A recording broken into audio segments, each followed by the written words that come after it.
One of the most enjoyable things about playing Warhammer 40,000 is those advanced tactics that you can do at the table. Really understanding the core combos of your army, really getting the most of them, and making sure that you know exactly how to use those combos on the tabletop. We're going to show you what that looks like for the Gladius Task Force, some of those really cool intricate moments that you can pull off, and most importantly, expand and increase your skill level at the game. So this video is part of our Masterclass free series that we've been putting on YouTube to make sure that we can keep you up to date with everything that's going on with the Space Marine Gladius Task Force. And this is an example of our entire module that we have for every single detachment for all the different codexes that are on our Masterclass subscription program. So if you do really enjoy this video and you want to see all the others that we've done, then check out the link below. But in the meantime, check out this lesson and I think you're really going to enjoy it. It's advanced tactics time, and it looks like we're going to be going with a show of brute force first, and then some shenanigans afterwards. Tell me a story, Stephen. Okay, so as we spoke about a lot, let's actually see what this combination can actually do, because that's really important, is understanding how strong these combos are, right?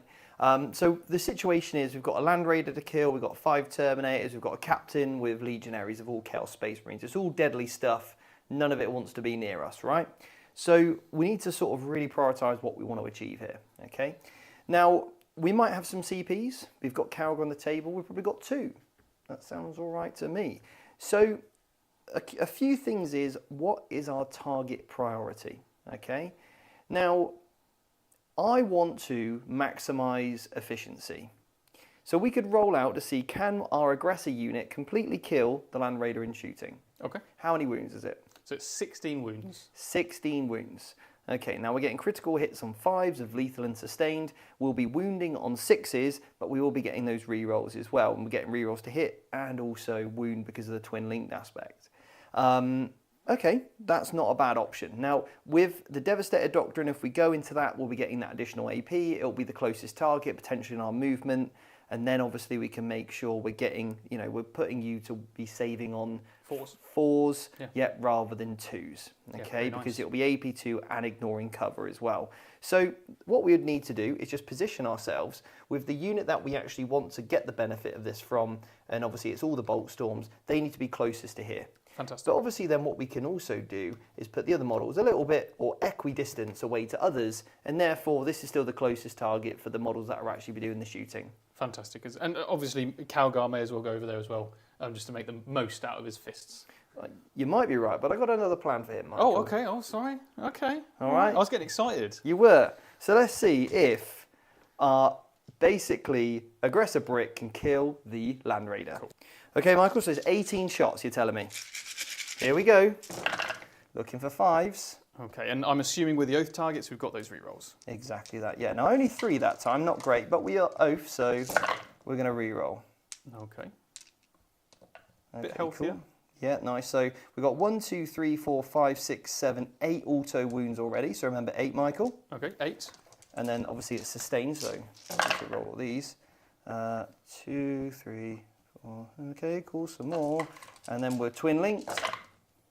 Very nice. So 8 plus another 7, please. Right. So that's 15 saves so far. Okay. And then we've still got more attacks, so just remember 15. 15, all right. So now I've got all the guns on top, which is D6 shots each, okay?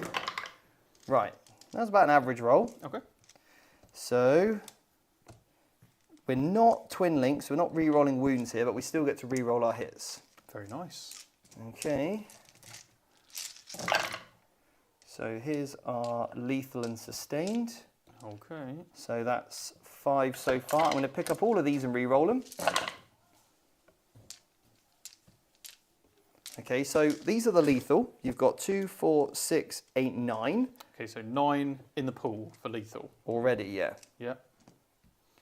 And then I need to roll the wounds on these and these. You get sustained as well. Yes. So any more 6s? 2 more. 2 more, so 9, 11. 11 saves, plus another 15. Yeah. We have 27 saves. 27 saves, it's -2 and ignores cover. So 4s on the Raider. It's not looking good. It's not looking good. So we've got 7, 8, 9, 10, 11, 12 wounds taken off my raider. So 4 left. 4 remaining.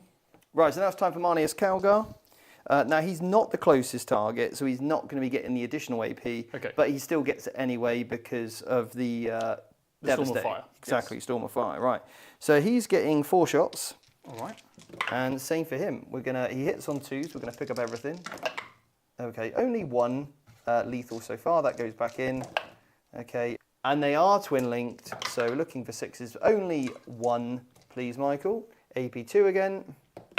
That does go through. That's another 2 damage. Got 2 left.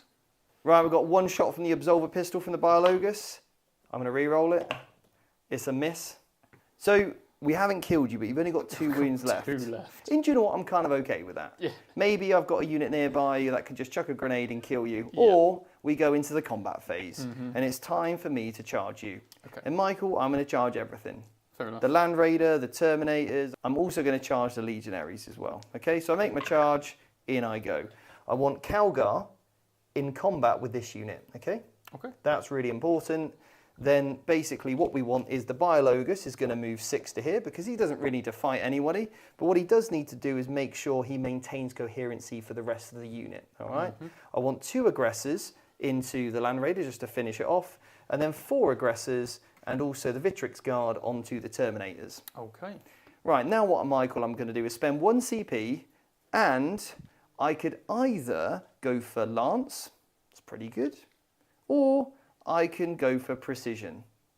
Because I actually feel like Calgar with Precision will kill your Chaos Lord. And as soon as the Chaos Lord's dead, the actual unit of Legionaries don't do anything. The whole shtick of that unit is just to basically get him to re-roll all his wounds.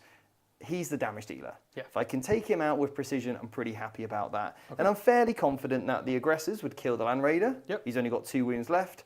And then the Victrix Guard and all the aggressors here would take out a pretty big chunk out of those Terminators. Yeah, the hit back is not going to be big. No, exactly that. And then we're in combat. And for next turn, you can either fall back, you can do that if you want, and not attack me, or if you stay in combat, then I'm going to get to fight before you. So again, I think it puts me in a good place and it makes you as my opponent have to make a lot of hard decisions. Yeah, very good, very good. And we kind of displayed the shooting from that against the Land Raider, which is probably one of the most difficult targets to drop with that shooting. It is, yeah.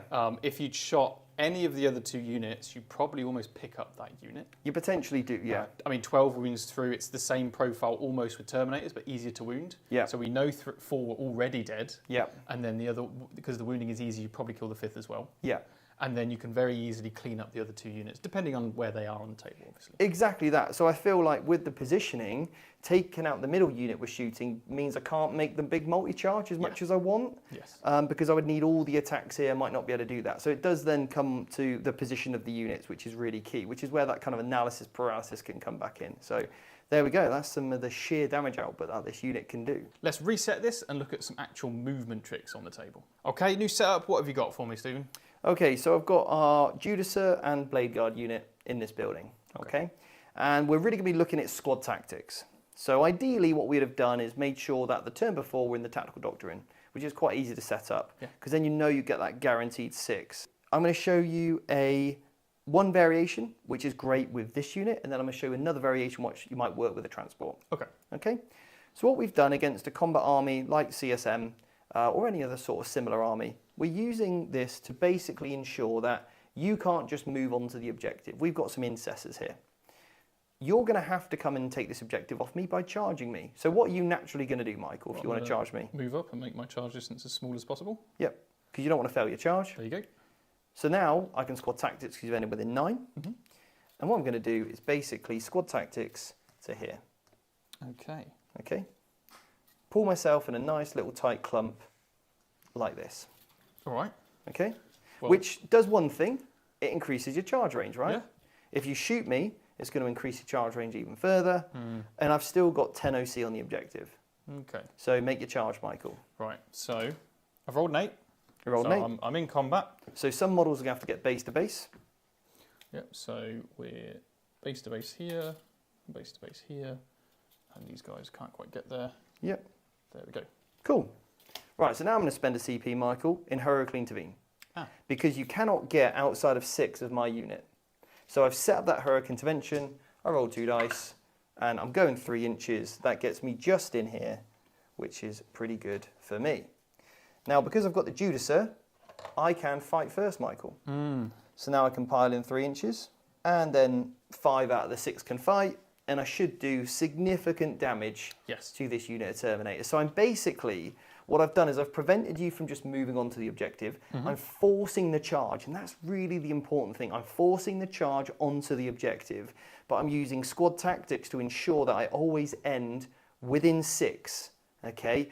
And I need to actually be probably wholly within 6, or even wholly within 5 of my unit, so then if the enemy unit tries to come on the edge, you're still within 6, I can still Hurricane Devine for that 1 CP. Okay, fantastic. And you kept the hold of the objective, because let's say you kill 3, maybe even 4, 1 Terminator is now not going to kill the intercessors. And even if they do, you've got more OC because you've heroically intervened. Yeah, and then next turn, if I've already used the Tactical Doctrine, well, do you know what? I'm okay staying in combat, potentially, because I've got fight first. So I'm still fight before you anyway. Or if I felt like you had other threats, like this unit here, then I'll spend the CP, put this unit in Tactical Doctrine, pull myself away, and then what I could always do is potentially turn back and shoot this guy, or obviously this unit will have to fall back, shoot this guy off, and then charge in here, or maybe split my charge up, so that 1 Blade Guard fights on these Terminators, and the rest can fight onto the unit over there. So I can start to maximise my efficiency from this unit as well. Fantastic. And there we go. That's another little advanced tactic for you. Alrighty, so you said there was a transport one as well. Yes. So let's take a look at that. What's happening here, Stephen? Right, Michael, got another situation for you. I've got my Judicer with the Blade Guards. You don't really want to charge me. Not really. But you want to get the objective. Yeah. So what are you going to do? You're going to have to essentially use your Land Raider to shoot the Blade Guard, right? Yes. But in order to get on or anywhere close to making a charge here, what does that end up triggering? Well, I'm going to get within 9 inches of you. Exactly. I don't have the movement to get to the objective, and you're in the way. Yeah. So what I need to do is move towards you. I don't mind the squad tactics because then I can charge your vehicle. Yes. So what's the plan? Well, the plan is you move within 9. I then squad tactics because I'm so close and embark into the vehicle. Right. Okay. Okay. Because I was going to shoot you and then charge the tank. Yeah, you can't do that. Okay. Because I'm not there anymore. Right. So you move here, I embark in. Now what are you going to do? Well, I have to shoot my tank at your vehicle. You're going to have to shoot your tank at the vehicle. Yeah. Which then puts my unit here, right? Well, now I have to charge your unit. And now you have to charge my unit. And because I got strike first, you've run out of assets to shoot. Yeah. And now your Terminators are going to get nuked by the Blade Guard. But I'm actually going to tell you, I shouldn't do this. I'm actually going to tell you the best play around this situation. Okay. Because what you don't want to do is, if you charge in with the Terminators into the Impulsor, well, then what happens is this unit just gets out. And then my turn, they come and kill you anyway, right? Yeah. The best play, I think, personally, is to actually get the Land Raider to charge the Impulsor. Right, okay. Because the Land Raider won't kill it in combat. I see. And because your OC is higher than mine, now you're in a place where, cool, next turn I get out, but you've now got 2 assets there, right? So for me, I feel like that's probably the better play. And you can obviously position this in such a way, which means that my Blade Guard, if I did get out, would have to go all the way around. You have to charge my Terminators. Yeah. Okay, I like that a lot. I like that a lot. Especially if I'm running maybe a detachment that has its own version of squad tactics. Exactly. And this starts to really get into the meta game of competitive 40k. We can tactics the tactics. Yes. Exactly Fantastic. that. So that might be a better play. Yeah. Rather than just essentially giving me an easy kill. And there's so many things that revolve around killing on an objective, right? Killing a Land Raider is much, much tougher on an objective necessarily than Terminators. So yeah, you might also want to consider that as an option as well. Well, I hope you've enjoyed these advanced tactics and can show off your skills on the tabletop, and we'll see you in the next lesson. So hopefully you enjoyed that lesson and got some value from it, and you see a much better way to play your Space Marines. Now, if you do want to get your hands on the rest of the Masterclass series, then you can get your first month at half price. So check out the link below and get signed up for the Masterclass subscription series.